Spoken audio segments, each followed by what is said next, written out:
What would you do if you had a broken bone? Miss your favorite show? Download the podcast at kcaaradio.com. KCAA. KCAA now presents Crossroads, a program in the public interest, bringing you the issues you need to hear about here in our community. Now here's your host, Mark Westwood. I'm back. 10:50 a.m. 106.5. Yeah, all right. And KQLH, and we're all over the place today.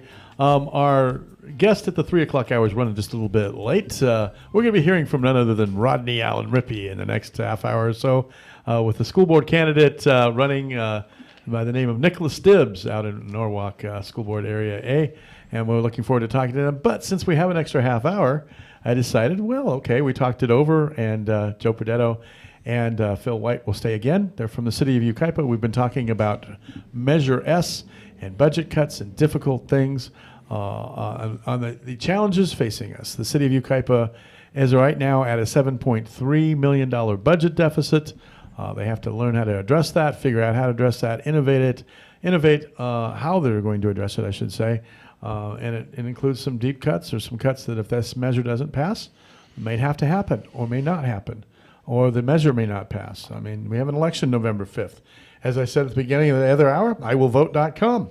This is your chance. This is your voice.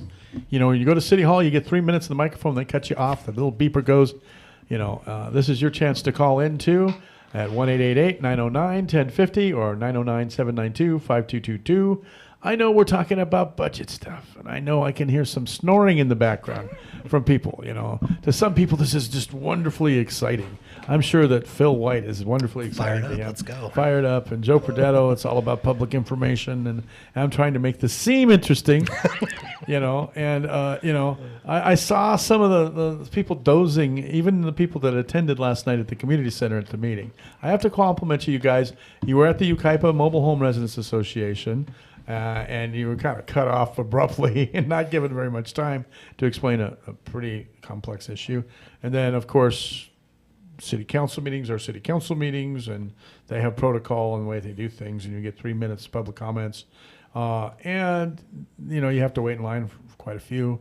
And then, you know, just in general, this is your opportunity to talk about it a little bit more. You got a little bit more of a grace period. So this is your time. You know, I asked the tough questions before, and I kind of had my little list and my little agenda, and I blazed through it. Then, okay, now we're going to go again.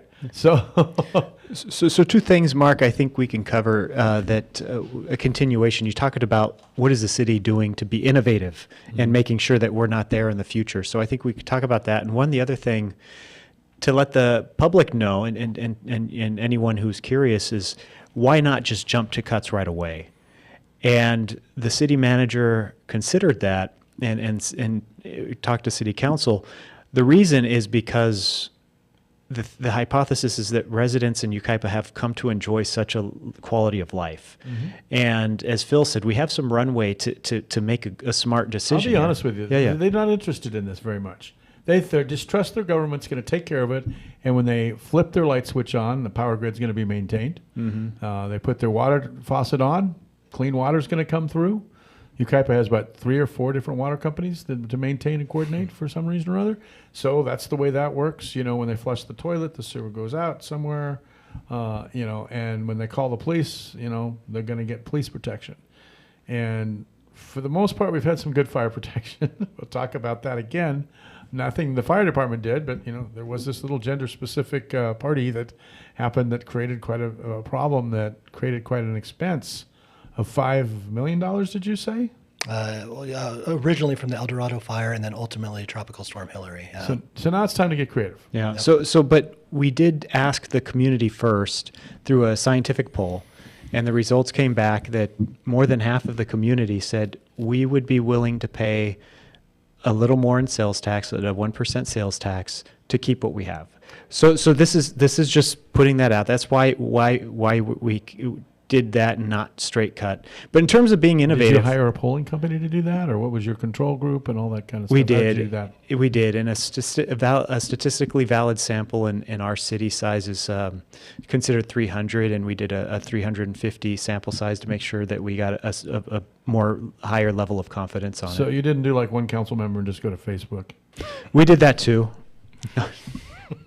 Okay. No. So, but you know, like you've mentioned though, and Phil has mentioned, and we'll talk more about, is the sales tax is projected to, or Measure S is projected to raise $6 million, and with a deficit of 7.3 and growing, that's not enough to fix it altogether. So we have to look at other mechanisms. We discussed a little bit about the franchise fee with Burtech. That's part of the mix. But also, how do we increase revenue through good business industrial practices and just, you know, raising money through smart business Because cities investment? are corporations. They're a living entity. They have to have income. They have to have revenue. You have to figure out how to do that, and then you have to figure out how to pay your bills. So, you know, it's going to try to survive no matter what. You're incorporated under California law by the California League of Cities, and then from that point on, you're on your own. You might get some sales tax, you might get some state tax, you might get federal grants like the go-rounds, I call them the merry-go-rounds, but the traffic go-rounds, those were mostly federal granted, you know.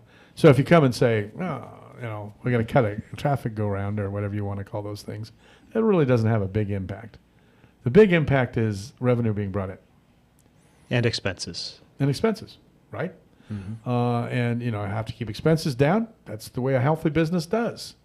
You know, lo and behold, everybody, there's just not money coming out of the sky. You know, they have to get that, and they have to collect that, and they have to collect taxes, and then, you know, they have to distribute it wisely and evenly.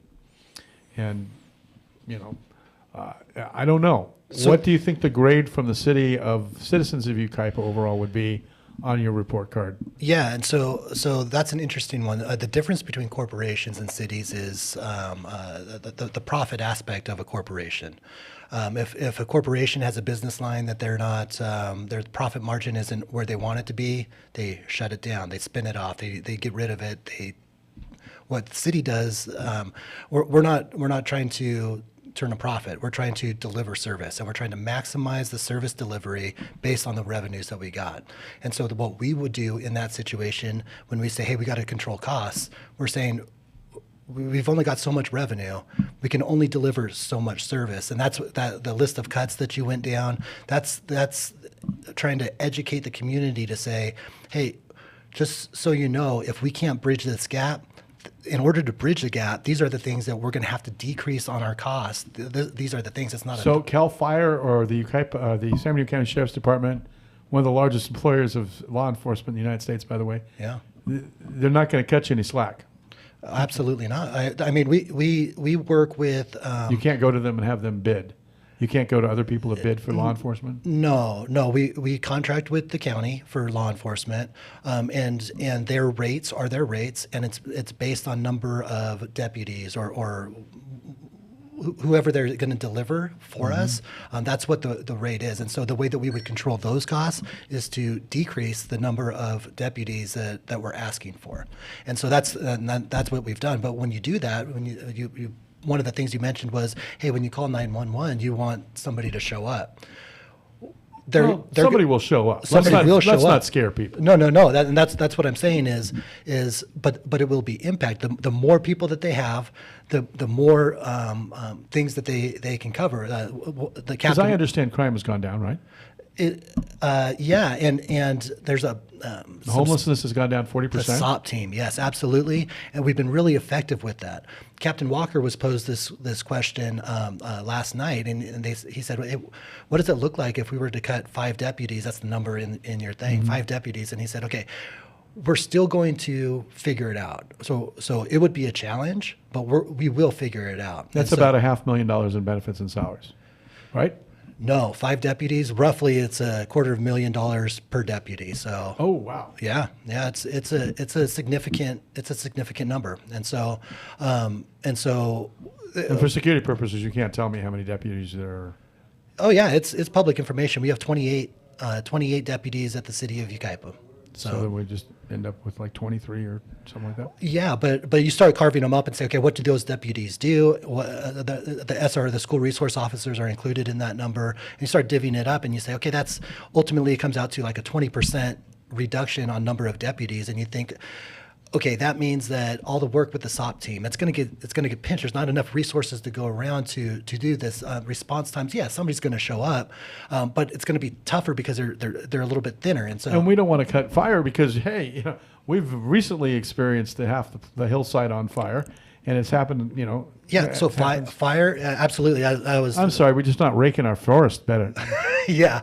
And so there's that, but also a lot of what the fire department does is on the paramedic side and response to medical calls and things like that. And they're in the same thing. That's why they keep asking for the paramedic squad, is because they want to improve their response times. They're doing their best that they can, but they feel like we need to serve the community better, and we're asking for more so that we can get there quicker. And we're having the conversations about, okay, we hear you, but we're trying to control costs here. And so we're really trying to have the open community dialogue with the community to say, help us fix based on all the services. The other thing that I wanted to point out is, you mentioned the report card.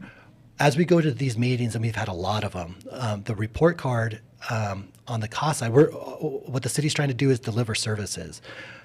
I have not heard a poor job of delivering service. All the services, people say, you can't cut this. These guys do great. I love seeing this thing. I love this service that is provided by the city. Protect that one. And I've never heard, this service is terrible, get rid of that one. And so, except for Joe, but Joe's not a service provider, he's a support service. So just don't take this personally. Joe, I feel bad for you, but no, but now we're going to have the, I think it's the Fall Festival or something. Autumn Fest. Autumn Fest coming up in like 2 days. Yes. That takes some money to stage, right? It does, yeah. And we have a Spring Fest and a Summer Fest and a Winter Fest and a Christmas Fest. Maybe, I don't know, we might have to do without those. Yeah. So I was upset when we cut the skating rink the other day. The ice rink. The ice rink last winter. Yeah, that was the ice rink was a significant cost, but my goodness, what an amenity! It was a very fun thing. So these festivals, there is a revenue recovery component of that, whether that's through vendor registration and sale. We get a component of sales. There's different things that go on where there's a revenue recovery. I used to be a market night manager in 3 different cities, so I know what you're talking about. Yeah, sales are okay, but vendor sales. And so it's more expensive. But the where that is in Uptown Yucaipa, it's just part of the feel of the community, and the reason that we had those things originally is for the community benefit and create Yucaipa culture. And so there's a benefit there. It's not all dollars and cents, but there's a community benefit. The net cost on those things is not significant. In fact, Autumn Fest, our community services director thinks that we are going to break even or better at Autumn Fest specifically. And so when we look at, hey, how do we solve this big, massive $7 million deficit? We're talking pennies on some of those things, even though. I mean, you look at it, and some people may say, "Hey, why are we having a party when we're talking a deficit?" Big picture, it's good. This particular one is we're thinking we're going to break even, maybe do a little bit better, but the net cost on a lot of these things is not significant. That's not where the problem is. The Yucaipa Performing Arts Center. I'm bringing up all these. Oh, that's a problem. Yeah. I love the Performing Arts Center. So do I. I've gone to comedy nights there. I've gone to music there. It's a spectacular facility. When I drive people into my town, and I drive them around those go-arounds, and I drive down California Street and all around, and, I'm proud of my city. Yes, sir. And all the things that have happened, and there's new businesses all over. I remember a few years back, it looked like Skid Row, so it's good stuff up there. But Yucaipa Performing Center, we can't run that to break even, or why is that a cost? Yeah. So the way it was built, there were decisions made at construction to limit the number of seats inside, and when you do that, it doesn't pencil. But it was built as a community benefit, even though it wasn't going to pencil. It was thought, hey. So it's like the swimming pool. We're never going to make any money on the swimming pool, or pickleball, or nice. Anything like that. Yeah, but it's a nice thing, and so that's why it was built. And now, since we're in a budget deficit, it's like, well, hey, can we fix that? And that's a tough thing because we're doing our best, and our community services director is doing a great job of minimizing the net cost of those things. However, the original construction was not intended to break even. It was intended It's to say a direct benefit. a community benefit where you drive around and you say, man, my town is cool. And Just like the Searcy Community Center and stuff. It is a very cool town. I love Yeah. Yucaipa. So do I. And I want to, So, there's this whole wine thing. We didn't even get into this wine country thing. There's a concept of having a wine country. Yeah, our 30 minutes are up. I got to go. I bet. We got about 5-6 minutes, depending on when Rodney Allen Rippey shows up. You're taking a lot of heat for that, because of the density in housing and stuff like that. And now there's a lot of infrastructure that has to go in there, and there's nobody that's going to put that in. So essentially, this is going to stall out any kind of building out of that. If you've got a $7.3 million budget deficit, there's no way to do the extra things like that. Traditionally, developers pay those things when they come in as part of their approvals. Can't we just add some more money to that? Add more money to Fees? well, construction costs? they'll pay their development fees again, but CEQA, those SEPRA, whatever you call that. most of those are just one-time CEQA? monies, though. And so that doesn't help necessarily fix the ongoing. But what their business activities could do with the establishment of wineries, restaurants, hotels, potentially, is generate transiency, occupancy taxes, and sales taxes that will help the ongoing revenue of the city. So they're here? They're here. Okay. Well, we'll wrap this up in 5 minutes. Anyway, sorry, folks. I did some background stuff. So the city, when I say the city, but certainly as staff, we're aware of strong opinions on the wine country specific plan. But when you talk about what part of the intent is, part of the intent is to be innovative and open up business opportunities that generate revenue. And, so. Because that's the nature of the beast of a city corporation, basically. And I understand that. I've been told that, we have only about a few more minutes left. So, I want to be polite and thank you for coming here.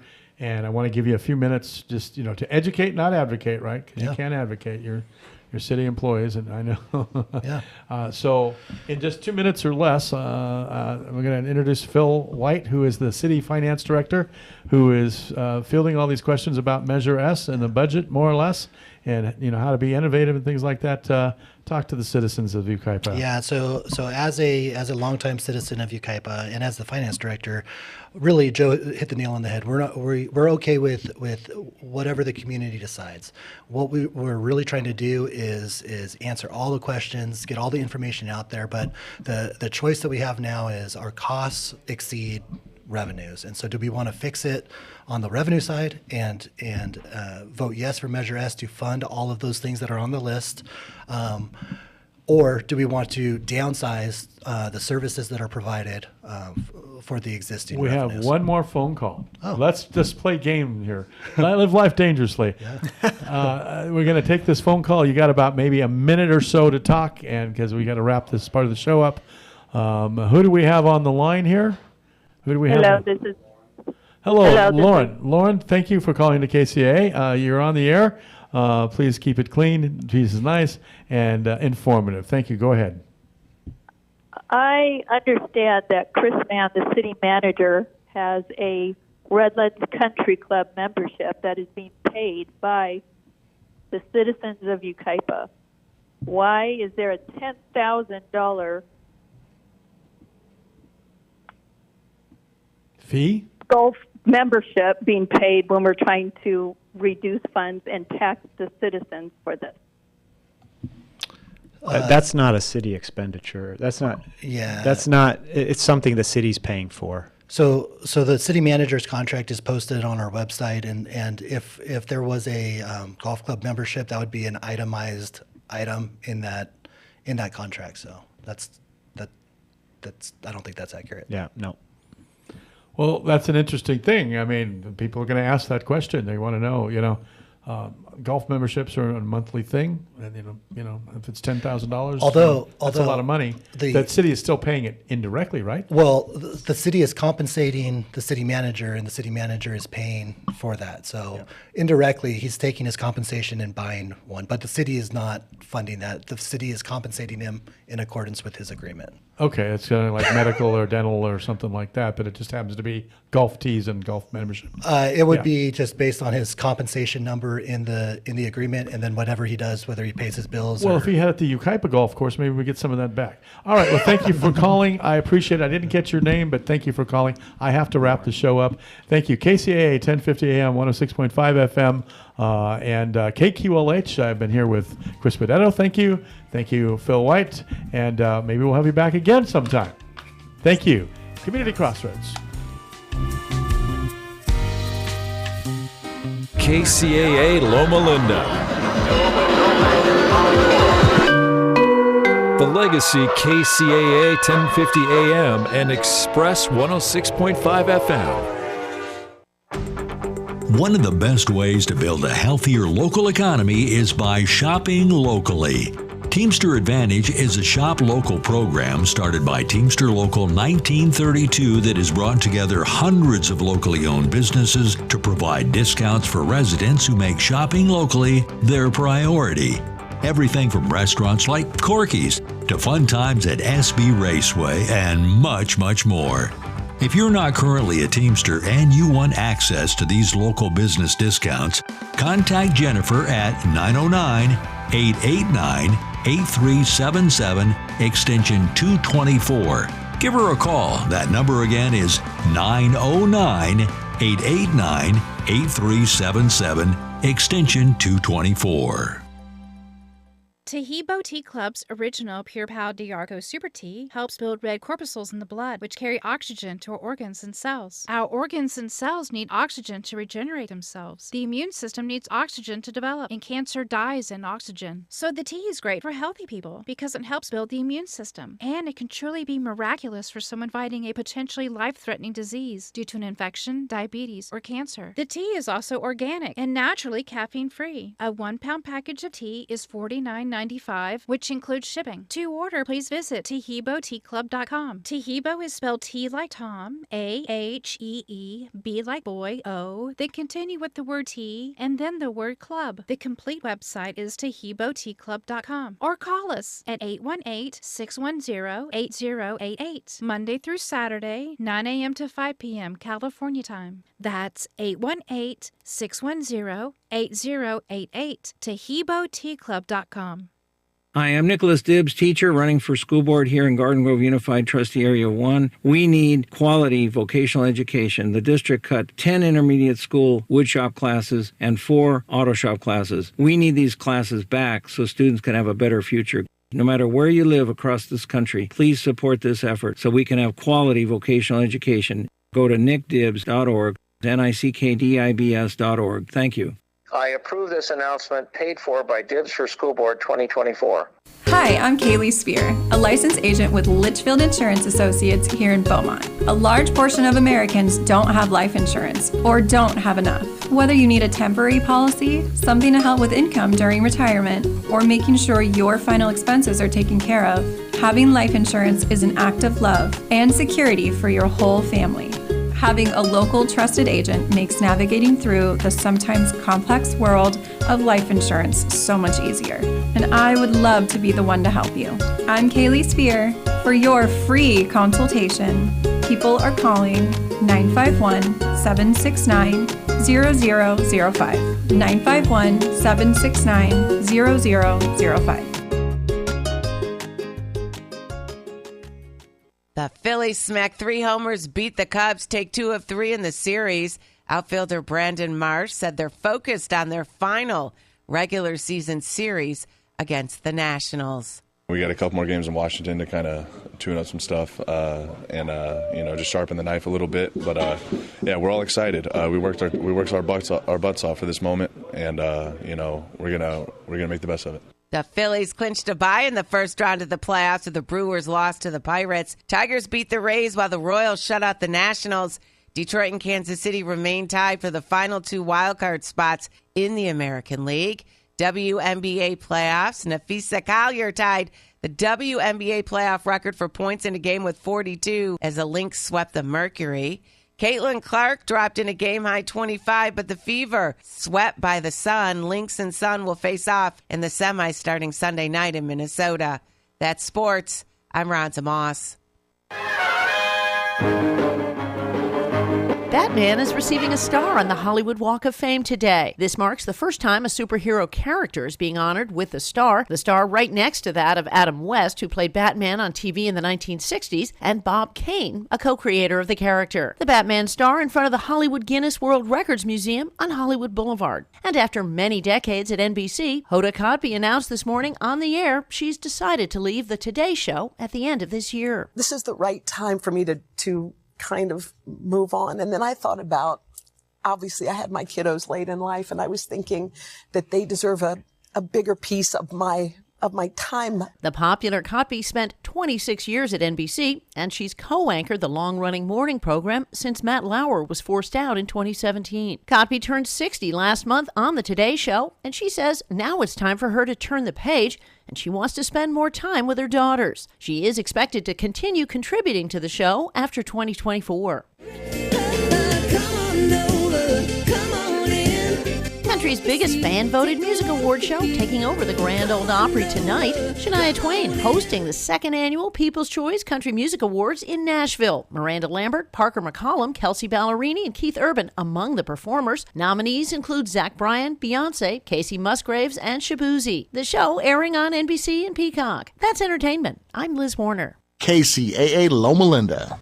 For over 75 years, the Marine Toys for Tots program has provided toys and emotional support to economically disadvantaged children, primarily during the holidays. But needs are not just seasonal, and now, neither is Toys for Tots. They've expanded their outreach to support families in need all year long, with their new programs, including the Foster Care Initiative, the Native American Program, and the Youth Ambassador Program. To learn how you can help, visit toysfortots.org.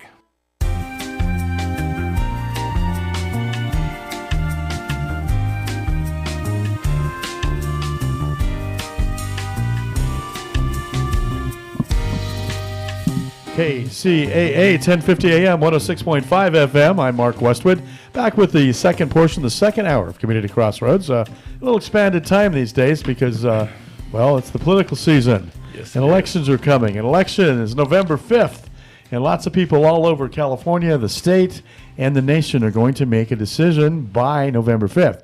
Now, I say that by November 5th. We used to say elections are on the 5th. They're on the 2nd. Actually, when those ballots start hitting That's people's right. homes. The 7th of October. Yeah, 7th of October. 7th of October. We're going to be starting the election. And people can vote right away, or they can hold off on their ballots. Little hint to people, if you want to get all those political mailers, don't vote right away.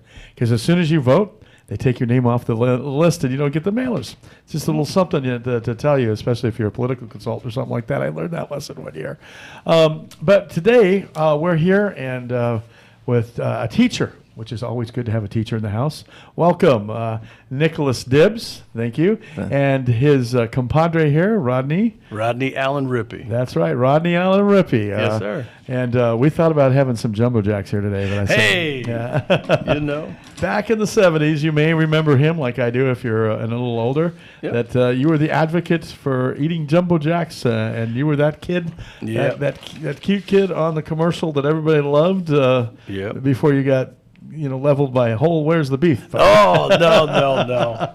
But now advocate for vocational education. And that's why it's such a joy. Skilled trades. It's just such a joy to have you here with Mr. Dibbs. He wants to bring about positive change. He cares about people, families, students, and their success. He's the Garden Grove Unified School District, along with a lot of school districts, have eliminated trade and vocation training, which I think is a huge mistake because not everybody wants to go get a bachelor's degree or a master's degree or a doctorate. They want to work with their hands. They want to be creative. That's their outlet. And they also provide for society. We need those types of people. They're no less or no more than anybody else that has a degree. Don't you agree? Yes, Mr. Westwood, thank you for allowing me to speak to your audience. My name is Nicholas Dibbs. I've been a teacher since 1992. I've worked in Garden Grove Unified School District for over 16 years. Left the district in 2017 after the first run of school board. This is a very important race, and it's not only significant for Garden Grove, but throughout the country, because we see many school districts that have cut their skilled trade classes, and these classes need to come back. It's very important that students have options to be able to get a skilled trade job if they're not going to get into an academic field. And so I do have my career and technical education credential as well as my academic credential. Because you are a science teacher, I noticed. I'm a science teacher, but last year earned my career and technical education credential.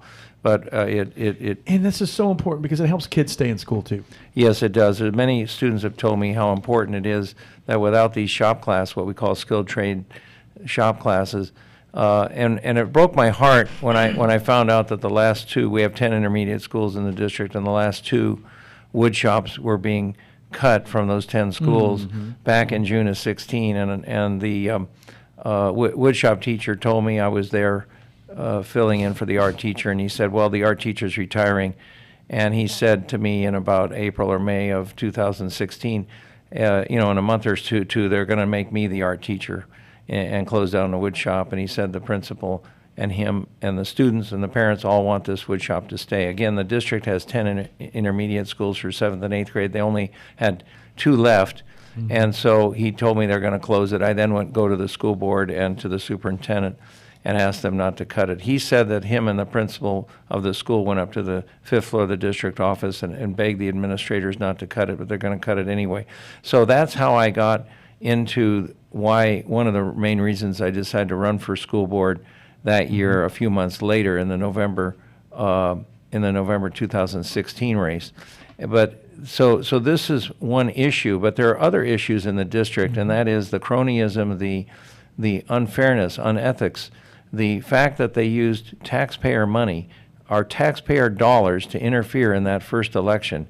You see, the incumbent was appointed in January of 15, and I was against the... And we're talking about a Garden Grove election. Yeah, but the incumbent, there was an open vacant seat for a couple years. The man that was in there became mayor of Garden Grove, so he had to resign from the school board. That opened it up. Myself and 6 other people applied, so they have 7 people. Now, who do they pick?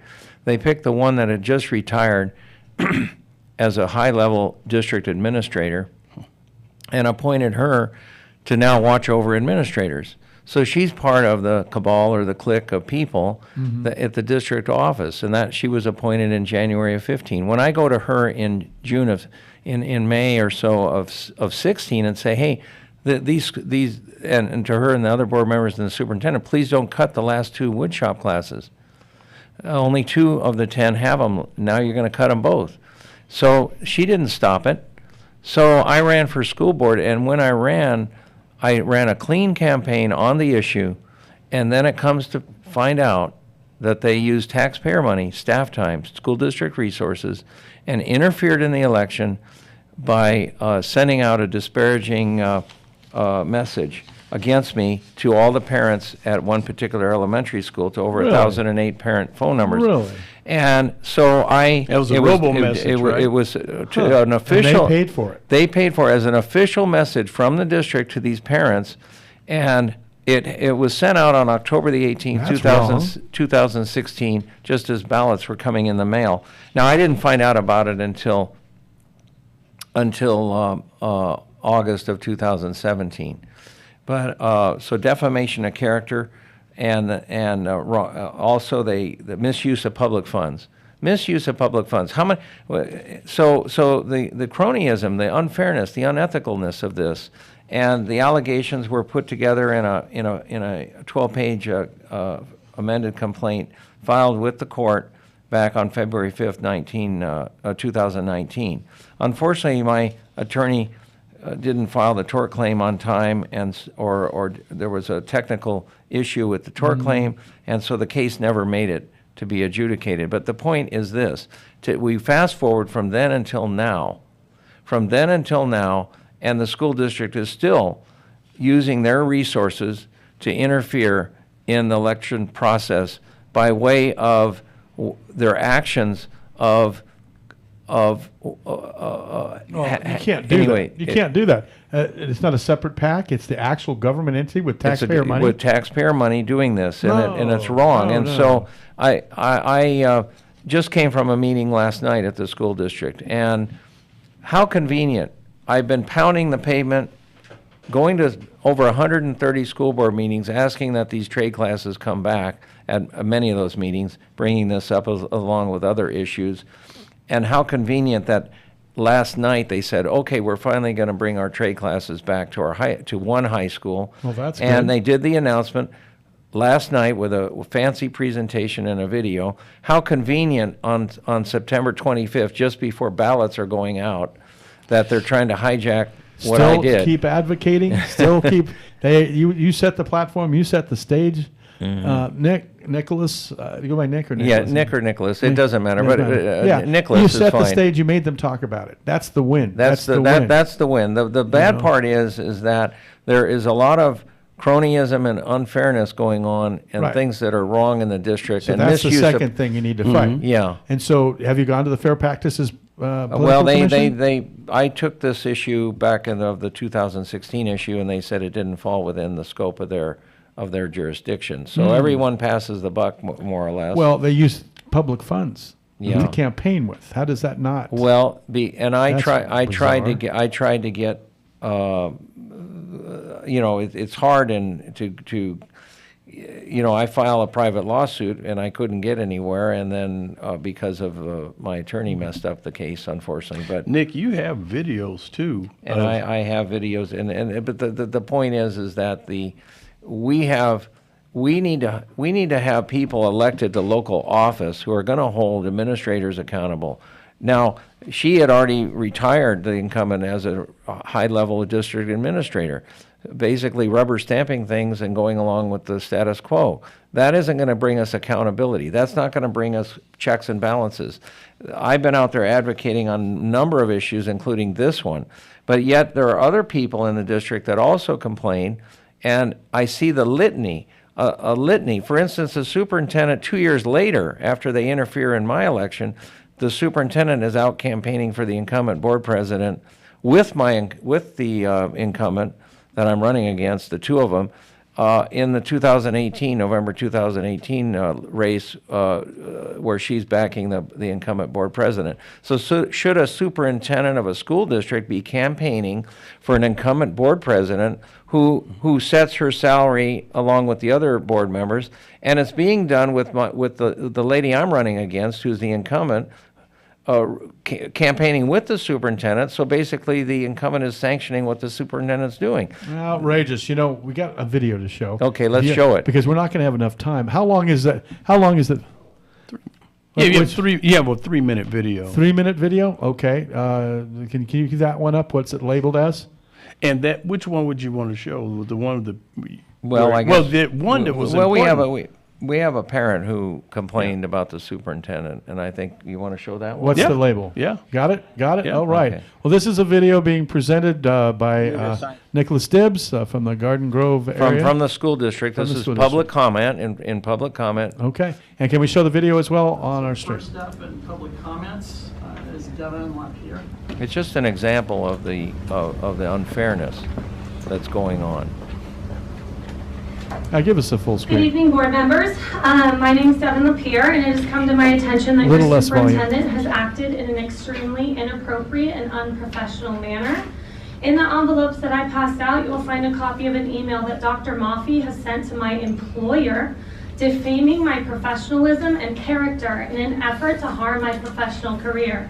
The only truthful or factual information that's in that email is my name. You will also find my official complaint against Dr. Maffei and her unprofessional actions. My question to you is this: do you allow your superintendent to contact the employer of every parent who speaks out against the actions of this board and GGUSD? Is it common practice for the superintendent to retaliate against parents who question the actions of this district? Is this behavior condoned by you as board members? I'm officially stating that my personal actions towards you this district have nothing to do with my professional career. I am acting as a parent, protecting my children who I believe were denied a fair and equal education by this district on multiple occasions. Dr. Mafi, your actions are considered defamation of character, and if they continue, will be harassment. I will not be intimidated. I will not be bullied. I will not be defamed. And I will not be retaliated against for standing up for my children and their right to a fair and equal education. Consider this public comment your notice of a cease and desist with all communication with my employer regarding me personally, my children, my actions towards you and this board. I expect an official written apology denouncing the statements that you made in that email to my employer. As a board, I expect you to take action against Dr. Mafi for lack of professionalism, lack of judgment, and retaliation tactics. If you as school board members continue to allow this to happen and Dr. Mafi to make these actions by your silence, you are, or inaction. And we're hearing from a parent right now from the that's at a Norwalk Unified School District. Garden Grove. Excuse me, Garden Grove. Garden Grove Unified School District complaining about being attacked by the school board. And that's kind of an by the extraordinary superintendent. thing. The And superintendent. so we're listening to a number of videos, and we just have a little bit of time to play these videos. So I'd like to go into the next video, if you wouldn't mind. Could you give a brief introduction? Okay, so this is a. I started a petition because I went to all these school board meetings. And I couldn't get this board and this superintendent to bring back our skilled trade classes, beginning with those 2 wood shops that they cut at the 7th and 8th grade. So and by the way, we're talking with Nicholas Dibbs, who is a candidate for school board for Garden Grove Unified School District Area 1, yeah, correct? trustee area 1. But this And this election is very important for the whole country because we need to stop the cronyism, stop the unfairness and unethics, and we need to bring back our skilled trade classes. And before we go on, nickdibbs.com. Nick, just the way it sounds. No. .org. Excuse me, I'm reading it. nickdibbs.org. Yeah, If you so want more info. N-I-C-K, D as in David, I, B as in boy, S as in Sam. Okay, let's roll that next nickdibbs.org. video. So this is the car show where I get the petitions. So I'm getting petitions of people. And this is one of the ladies. That, Mafi, members of the school board. This is you, the school board. this is the district school staff. board. Yeah, school board. I'm sorry. Okay, that's I'm at fine. the school Keep board. it rolling. Citizens of Garden Grove. I only have 3 minutes. I'll try to squeeze it in as best I can. I think one thing out of all these board meetings that I've attended, whether it's Mr. Tran or Ms. Joe, all the employees of the month, all the employees of the year, the staff, it's clear that they love what they do and they're trying to help improve our district. And that's why I'm here at almost every board meeting. Is I don't do this for my ego. I do this because I care about the students, I care about the district, I care about the community. And when we have better schools, we have better communities. So I'm here to remind you not only to bring back the wood shops and auto shops that I have harped on you about over the years, the last 5 or 6 years.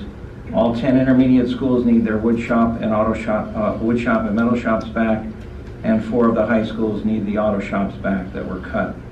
In addition, I have in the past brought up something important, which is history. Even though I'm a science teacher, I think history is the most important subject. Because And we've been hearing public comments by a school board candidate at a Norwalk School District meeting. Board meeting. I'm sorry, Garden Grove Unified. I keep doing that. I'm sorry, But Garden Grove. the issue there was that been to many board meetings, asking for over 8 years, going to the community, doing the petitions, getting people to sign up because they wouldn't bring them back. And now at the 11th hour, just before the election, they have a change of heart, so-called, and to only bring back a limited number, not bringing back any of the wood shops or metal shops to our 10 intermediate schools, not bringing back any of So the it's auto a shops. start, but it's not It's enough. not. It's Not not. enough. It's not enough. Clearly not. They're not. We want the students to win. Well, here, this right? is the thing. The 7th and 8th graders. How many of the listeners here, when they were in the 7th or 8th grade or in junior high, had a wood shop, metal Absolutely shop? me. Okay. Now it's Loved it. important at the 7th and 8th grade level, because that then gets them interested when they go on to high I know school. there were students at my junior high and high school that they went to their auto shop or their wood shop or whatever, their Mhm. metal shop, They did those shops. That was why they went to school. They did all the other Right. stuff around them that kept them in school, that kept them interesting. People have to have a creative side. And otherwise, they would have maybe dropped out of school. Academics can't just be just pure academics. And It has to be a Mr. creative side. Westwood, one thing that we do want to say, we know that there is a huge push for STEAM, science, technology, engineering, the arts, and math. We believe that there could be a hybrid, that there should be vocational trades, skilled trades offered to kids, because some children will never go into tech.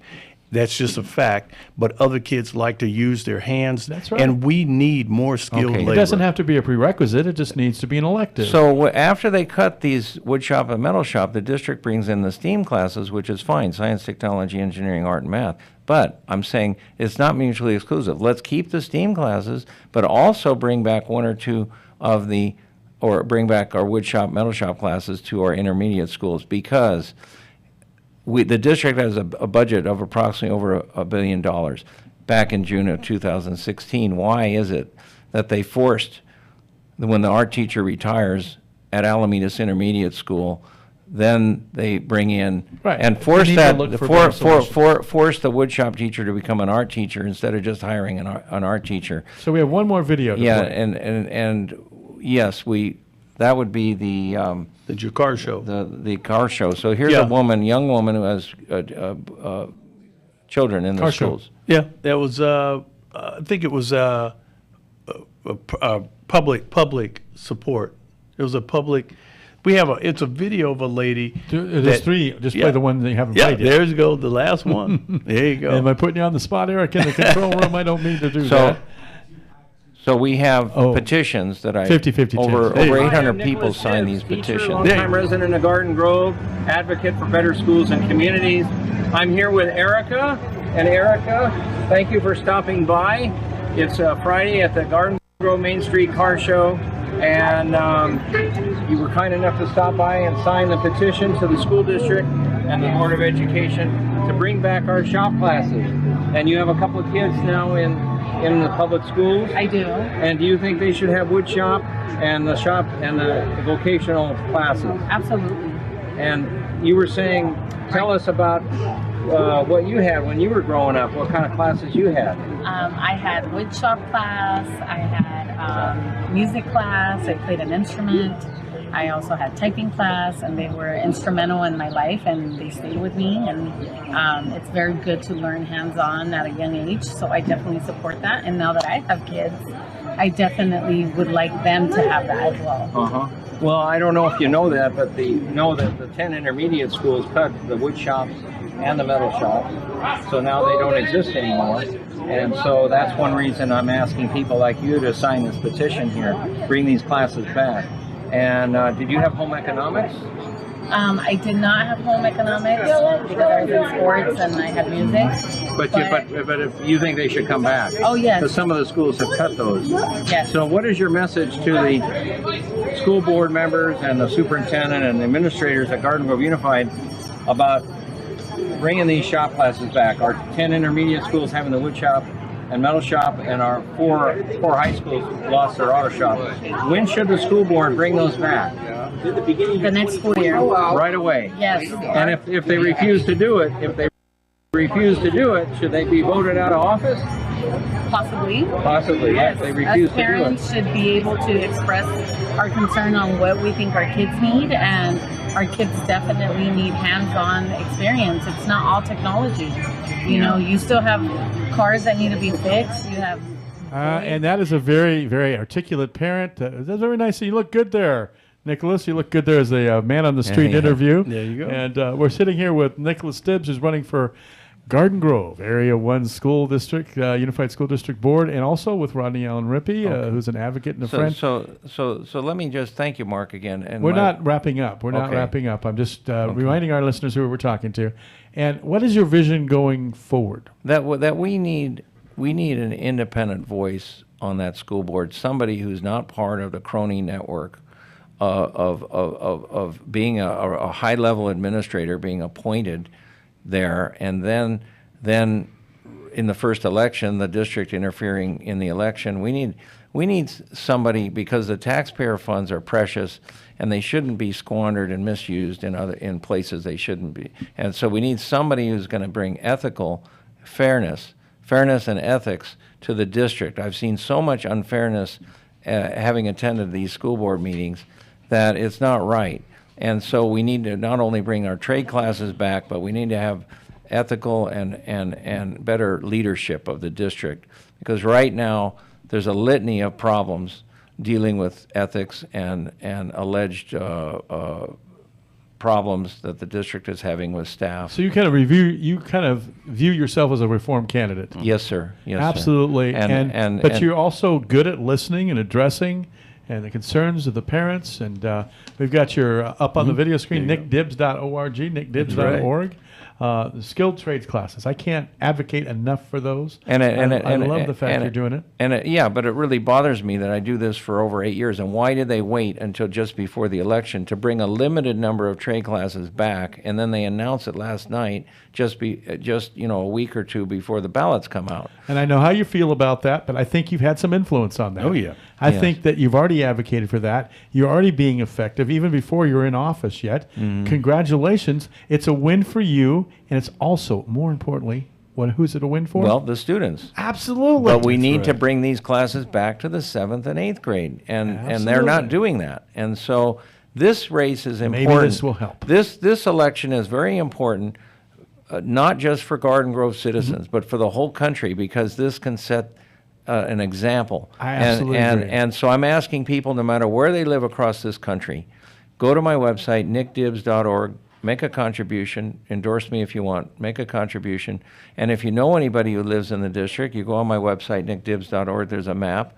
Encourage people to vote. And maybe they can if you could air just that 30-second spot that I've recorded. Sure, we can air that at the top of the hour. Yeah. The spot. I'm so it's very important. And Rodney, you want to add something? I just want to say that, thank you, KCAA, the listeners out there, the viewers. We are excited because we've reached out to major corporations like Gonal Lumber. We want people like Harbor Freight Tools. We want people, they have programs to get behind programs like this to get the kids' hands busy. Just like in my last hour and a half, I said, get creative, get innovative. That's what you need to do. Yeah, exactly. The answer is not to shut things down. No. That shows that you're lame. And that's right. The other issue is protecting the children from the internet, and I have a nonprofit website, dibsdigitalwellness.org. And the other thing that happened during COVID is a lot of money was spent on buildings and stuff instead of spending it on remediating and helping the students.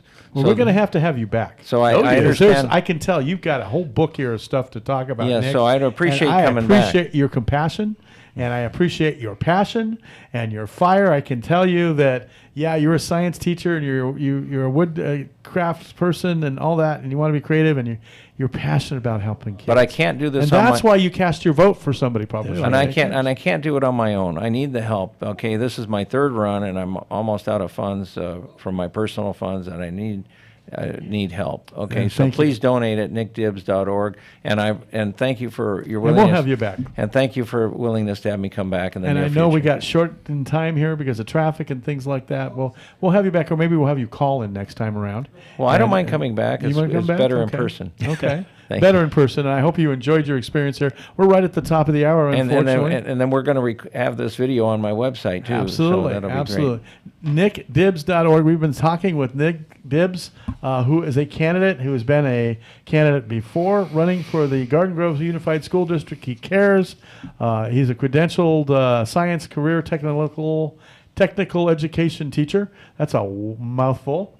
Just to say it, no less, have achieved it. Congratulations on that. Thank you, Rodney Allen, for being here. My pleasure. And we didn't have quite a long time to talk about that, but I want to have you both back. And one last thing. I have the dibs on quality vocational education. That's right. He's got the dibs on quality vocational and, what was it? Quality vocational and education for our students. nickdibbs.org. nickdibbs.org. Get on there, donate, contribute, help this guy out.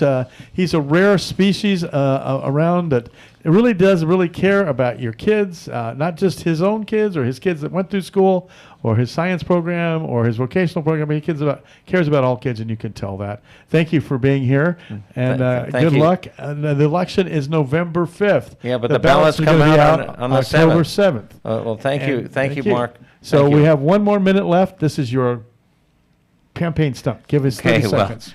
If we want a better future for our country, for our local communities, a better future for future generations as well as current families, we need to have better schools. The key is having better schools gives a better future for everyone. That's why you need to help elect somebody to office who's not part of the clique, but is going to do what's best for the students. That's right. It's got to be a win for the students always. It's got to be a win for the students. Don't be lame. Innovate, create, and let's go. Students of the Garden Grove Unified School District, thank you. Thank you. NickDibbs.org. Thank you. Please donate.